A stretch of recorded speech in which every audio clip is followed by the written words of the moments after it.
Cagayan de Oro is a very progressive city.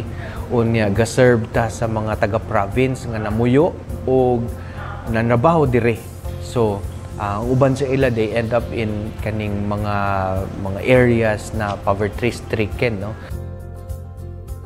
Sa Cagayan de Oro, nagamit nato ang listahanan database katong sa atong social amelioration program, pagpanghatag sa amelioration program atong 2020, and then katong panahon sa ECQ, doon na gipang apod-apod nga ayuda, mupod atong gigamit nga basihanan ang listahan. Pinaagi niini no naatay magdinakandak na enumeration, naatay mga enumerator nga magtuyok-tuyok sa ilahang mga nakatagsa-tagsa kapanimalay, magatuktok kanila para magkandak og survey. So kung ginatawag pa nila survey, pero kung sa NSTS pa ginakandak nila enumeration. So naa kani mga variables o mga indicators na didto mismo makita kung ang usa ka pamilya o usa ka household niini pobre o dili pobre, para dili gid masayop ang ato ang gobyerno pagtunol sa nagkalain-lain nga mga tabang para moabot gid sa insakto nga katawan sa tibuok Pilipinas.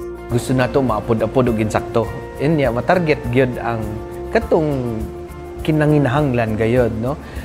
Daghan tang experience atong SAP sa ECQ ayuda nga tinuod naglisod tanan, pero sa principle of equity, no, ang katong manginanghinahanglan katong gyud sila mo'y unang tagaan. Sa panahon sa 2009 nag-interview nagpa-interview ko nila in STS man to, nahimo kog 4 piece. Pagka 2011 nahimo na kog 4 piece kay kato ilang gibasihan nga listahanan. Dayon dako pagkup sa 4 piece kay dakog tabang sa akong mga anak nga nangiskwela. Nagpasalamat yung kog dako nga sa 4 piece gyud.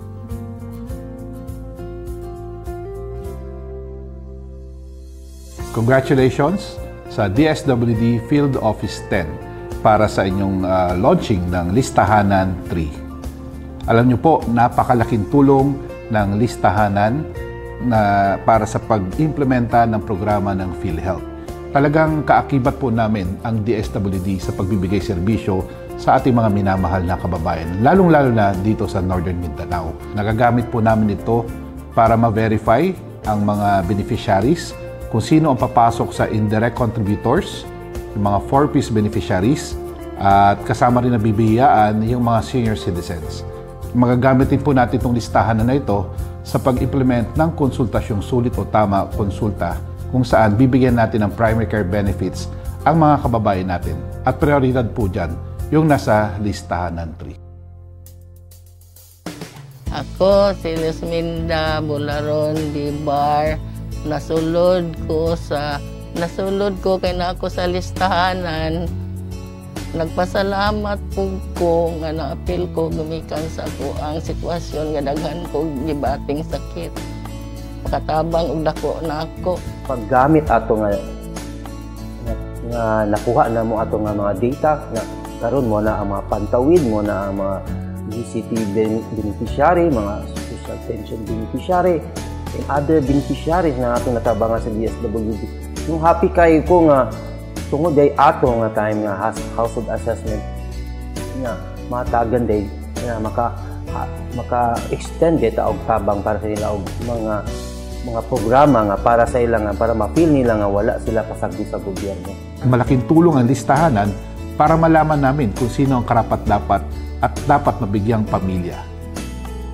Hindi lang po yun, mahalaga na accurate ang ating at updated ang ating listahanan. Dahil sa pamamagitan nga po ng DSWD listahanan, mabibigyan natin ng prioridad yung mga tunay na nangangailangan mga kababayan natin. Lipay kaayo ta nga naatay listahanan o niya targeted gyud ang atong pag-survey sa poor o katong mga needy gyud na if we follow lagi again the principle of equity, kini dako gyud kay siyang tabang.